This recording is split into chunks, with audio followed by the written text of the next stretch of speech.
Rovera, bien sûr, sur BFM Sport. Ce soir, c'est l'after jusqu'à minuit. Florent Gautreau, Jonathan Maccardy dans l'after et Simone Rovera. Il a entendu Verratti. Simone, il dit ah, je suis là. Je suis arrivé. Salut voilà. Simone. Ciao, buonasera. Ça va? Très bien. On parlera de l'Italie tout à l'heure qui donc a gagné face au Liechtenstein. Combien, quelle surprise? Combien? 5-0. C'est tout. Ouais. L'Allemagne a fait 7 hier contre Saint-Marin. Ouais. Mais c'est peut-être pas le. Je connais pas le 7-1. niveau. 7-1 C'était 7-1, non? Ah non, Non, je crois pas que Contre Saint-Marin. qui? Contre Saint-Marin? Saint-Marin. Liechtenstein, c'est meilleur que Saint-Marin. C'est vrai? Ouais. Bah, ils ont fait match nul face à la Finlande et une amicale Ah ouais, cette semaine. d'accord. Non mais Voilà. ok. Alors. Et l'Espagne a gagné en Macédoine 2-1. Le match est terminé. Dommage. Dommage Simone, parce qu'ils sont dans la même poule, il faut le rappeler, bien sûr, l'Espagne et l'Italie.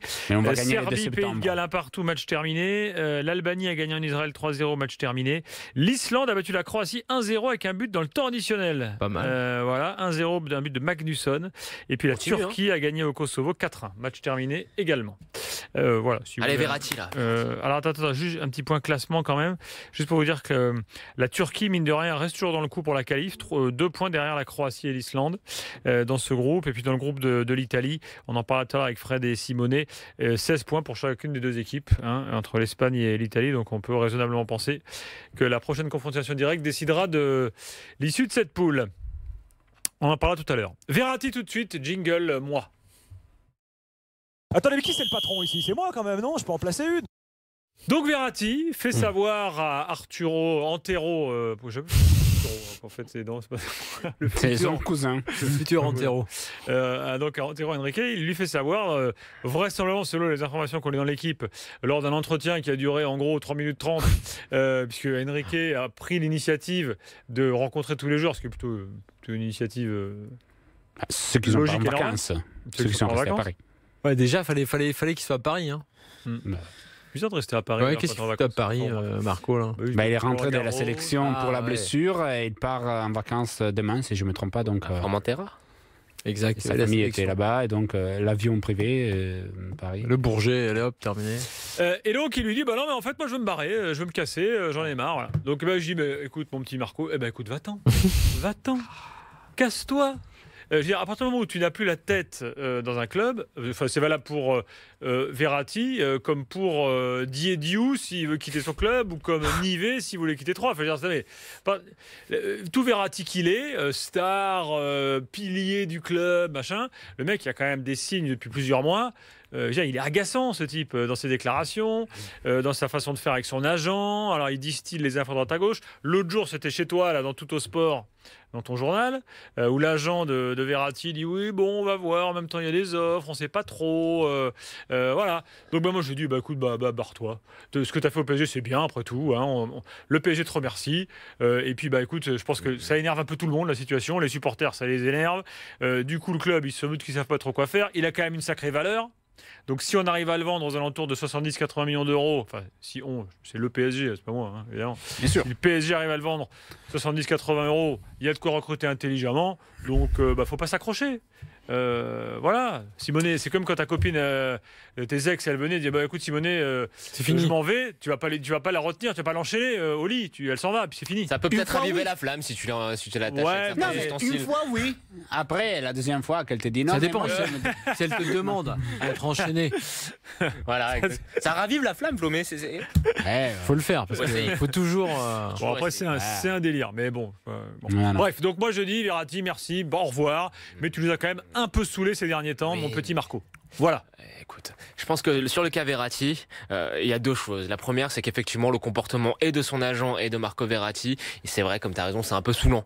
Mais d'un autre côté, je le vois comme le symbole de la merde, du merdier qui règne au sein du club à l'heure actuelle. Ah, alors voilà, depuis ça, le c'est- en départ fait, de Leonardo. Ça, c'est le deuxième débat qui découle de Verratti. Alors, Mais bien sûr, avant qu'on en mais bien parle, juste sur Verratti, donc toi tu dis pareil, merci, au revoir, tu veux partir, va-t'en ou tu t'accrocherais? S'il veut partir, qu'il parte. Le problème, c'est que le Paris Saint-Germain l'a choisi comme son icône pour ses plans de marketing internationaux. C'est que c'est un taulier de l'équipe, c'est qu'il va être compliqué. Il va être très compliqué. Il va être très compliqué à remplacer. C'est un joueur qui est jeune et sur lequel tu pouvais construire sur le long terme. Donc je pense que c'est quand même très pénalisant pour le Paris Saint-Germain et que ça envoie surtout un très très très mauvais signal aux autres clubs sur le marché des transferts.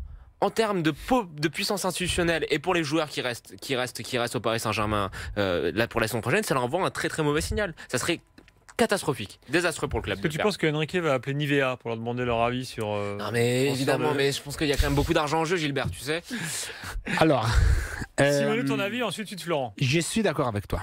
C'est-à-dire, je l'avais déjà dit il y a quelques mois sur un avis tranché de Daniel, Marco Verratti a fait très bien au Paris Saint-Germain, a écrit des pages extraordinaires d'un club qui ne gagnait plus le club lui a aussi permis de se révéler.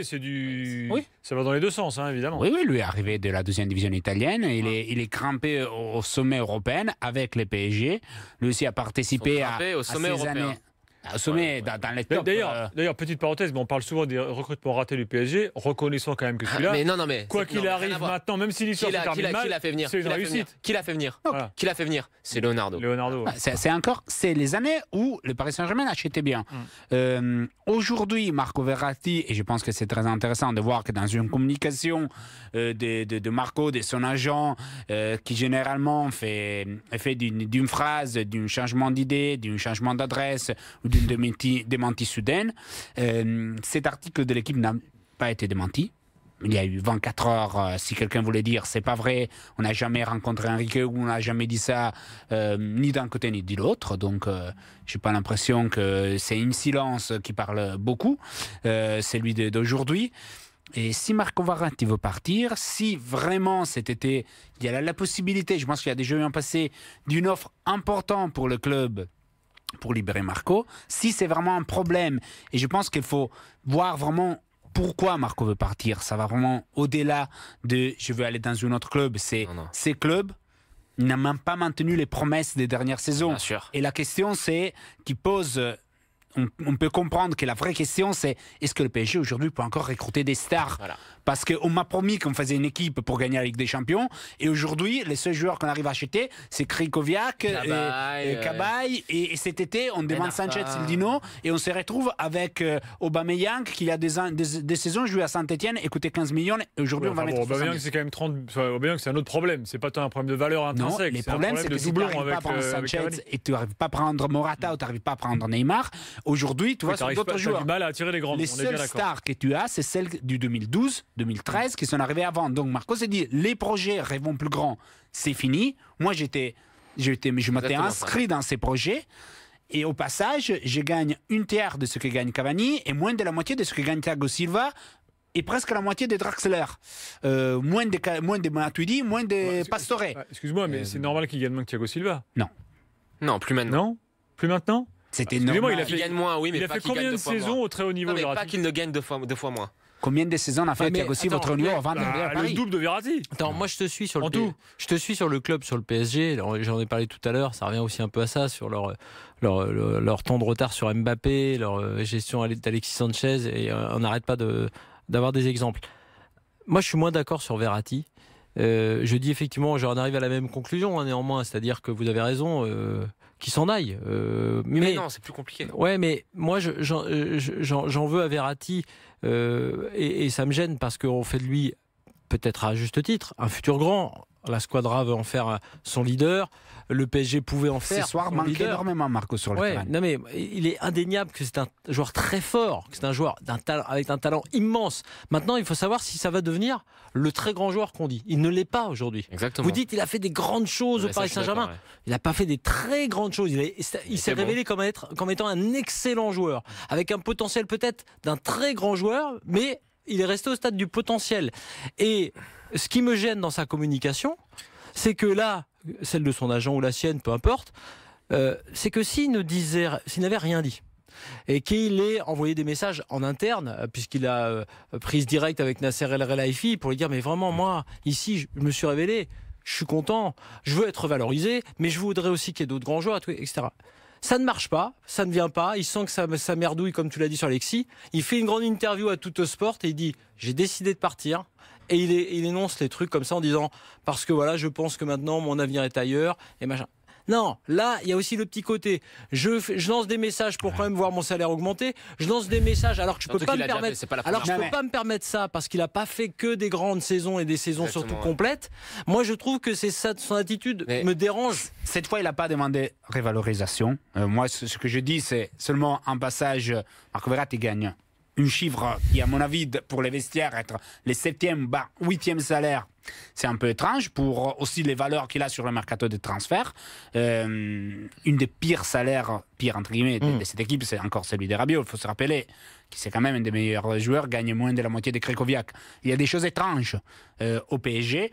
Je pense que Marco, s'il veut partir, comme dit Gilbert, il faut les laisser partir. Je pense que c'est une erreur aujourd'hui pour un grand club, même comme ça, de dire non, tu dois rester à tout prix. Non, je suis pas d'accord. Qui va y partir? Moi, je le comprends tout à fait parce que la situation au Paris Saint-Germain, elle est illisible. Mais en revanche, pour le Paris Saint-Germain en tant qu'institution et pour le respect qu'il peut demander et le respect qu'il doit émaner de ce club-là, perdre Marco Verratti, c'est terrible. C'est terrible parce que ça veut dire d'une part que tu te sépares de ton meilleur joueur et d'autre part que tu perds un bras de fer. Que t'es faible et que t'es juste une institution faible qui n'existe pas. Donc c'est Marco Verratti qui rend les Paris Saint-Germain un grand club. Parce que s'il part, il n'est plus un grand club. C'est pas du tout ça. C'est le fait de dire de contrôler tes salariés. Le fait de contrôler tes salariés, de contrôler ce que tu fais, de ne pas te laisser faire mettre la pression médiatiquement. Non, mais attends. Il y a aussi autre chose qui rentre en ligne de compte, c'est la valeur du joueur. C'est-à-dire que tu sais que si tu le vends, tu peux le vendre 80 millions. Là, on parle du Barça, on parle de clubs comme ça. Bon, c'est pas anodin non plus. Je veux dire, la thune, si tu la trouves, tu vas vendre Ben Arfa, Aurier, GC, Lucas, tu vas l'avoir l'argent. On nous fait comprendre que le Paris Saint-Germain a 220 millions à dépenser sur le mercato et avec cette chiffre monstrueuse, n'arrive pas à acheter un grand joueur. C'est pas que tu arrives à 220, 300, tu arrives à les prendre. Parce que si tu vas payer aujourd'hui la clause de Neymar ou du Messi ou du Cristiano, hypothèse que tu as 1 milliard d'euros, tu vas dépenser une clause folle. Est-ce que les joueurs veulent venir? Je pense pas. C'est ça les problèmes, c'est ça l'alarme qui sonne Marco en disant je veux partir. Parce que dit ici, il y a des grands joueurs. Moi, je considère d'être un grand joueur, c'est un peu ce que pense Marco. Mais à côté, depuis 2 années, il n'y a plus personne qui vient. Comment faire? Enrique vient d'arriver, on va voir, il s'est mis au travail apparemment, il paraît que ça travaille fort, ça bosse bien, qu'il est en contact permanent avec Unai Emery. On va voir. On va pas non plus tirer sur l'ambulance tout de suite. La chose importante sur Antero, il faut voir 2 choses. Est-ce qu'il a les contrôles total du club sur les transferts, donc aussi les pouvoirs de vendre Marco?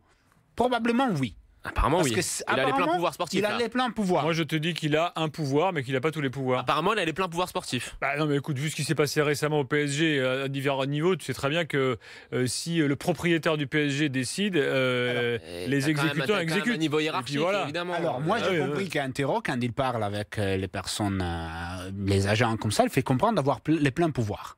Si c'est le cas, il a aussi la possibilité de vendre Marco. Donc, de ne pas le vendre. Ou de ne pas les vendre. Il faut voir, lui qui a été dans un grand club comme Porto et qui connaît un peu les dynamiques du vestiaire si les joueurs veulent partir, s'il va vendre ou non les joueurs. L'autre chantier à voir, et je vais terminer sur le discours de Marco, sur les grands joueurs qui ne viennent pas, ce n'est pas seulement le discours des clubs. Je pense aussi qu'il y a un autre problème. Les grands joueurs veulent être entraînés par des grands entraîneurs. Entre Guardiola, Emery n'est pas à la stature encore. Une Sanchez, s'il doit choisir entre être entraîné entre aujourd'hui entre Valverde et Emery. Emery est un formidable tacticien, mais un grand club ou un grand entraîneur. Je te dis, le City n'est pas un grand club, n'est pas un plus grand club du PSG. Je pense que Guardiola c'est un plus grand entraîneur. Alors Simonet, garde-en sous la semelle. Dans quelques instants, on revient. On sera en ligne avec Thomas au 32-16 qui veut donner son point de vue. Et après, tu parles de la sélection italienne. Et puis, il y a énormément de tweets ce soir. Et même un sondage, tiens, concernant Verratti. Pensez-vous que Paris doit se débarrasser de Verratti? Oui à 63%, disent les internautes. Non à 20%. Et 17% disent Gilbert, tu es fou. Allez, on se retrouve tout de suite à la voter moi aussi. Italie, Espagne et Afrique également au programme. L'Algérie joue dans 1 minute face au Togo. À tout de suite.